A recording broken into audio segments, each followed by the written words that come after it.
We're going to start with, and there's a story doing the rounds that perhaps the Prime Minister is going to have to give his blessing to ministers that want to give interviews to the media. That's not a very good sign, is it? It shows they can't be trusted. Well, apparently not. Le Figaro were publishing this last night, saying that Jean-Marc Ayrault, Prime Minister, now has to greenlight any television, radio, print press interactions between his ministers and the French media.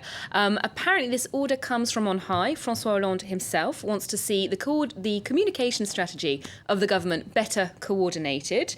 Of course, they were very, very quick to underline that they're not trying to control or silence anyone. They just want to make sure that everyone's on the same page media-wise. Now I'm beginning to see where this is heading. Yeah, so I mean, in general, French ministers toe the line with the mainstream media. There's a very good relationship. There is the odd anomaly now and again, and that's often when third parties get involved, like, for example, people's partners, husbands, wives. This is the week, for example, when Cécile Duflot's partner had to close his Twitter account. She's, of course, the housing minister. He had to close his Twitter account for criticism of Manuel Valls, interior minister. He said some controversial things. In the end, I think it's time for him to put the iPhone down. And speaking of Manuel Valls, his wife hit the headlines this week as well, because she gave an interview to Spanish paper ABC here, in which she talked about how in love the couple were and how wonderful their relationship was, and how she has a very interesting way of describing her political ambitions for her husband. She says she wants to see their marital bed in the Élysée Palace, the presidential palace here in France. So she has high hopes for her husband, well, for his career. And they also, the journalist in this interview, brought up this poll done by French Elle magazine, which says that 20% of French women would like to have an affair with Manuel Valls. They find him very charming and seductive.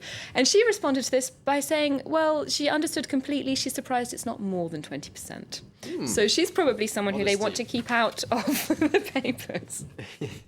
All right. Now, we've been hearing a lot about Twitter and its possible IPO floating on the stock market. Now, it's been a big week, hasn't it, for microblogging sites in general, some high-profile exchanges. Tell us some more about that. Yeah, well, the big exchange of this week was between Hassan Rouhani, Iran's president, and Barack Obama, of course, in the context of the UN General Assembly. But there was another little Twitter exchange from Hassan Rouhani. He's a very prolific tweeter, over 2,000 tweets since he opened his account just a couple of months ago. And this is from the founder of the site, Jack Dorsey, one of the founders, who says, "Good evening, President Rouhani. Are citizens of Iran able to read your tweets?" Now, he goes straight in and says, basically, what are web freedoms in your country? To which Rouhani replies, well, as I told Christiane Amanpour for CNN, I'm efforts geared to ensure my people will be able to access all information as is their right, etc., which many people have read as a way of saying, not really. No, they can't really read my tweets, but we're working on it. And of course, as you know, press freedom, internet freedoms in Iran were severely restricted after the 2009 election in which Ahmadinejad was re-elected.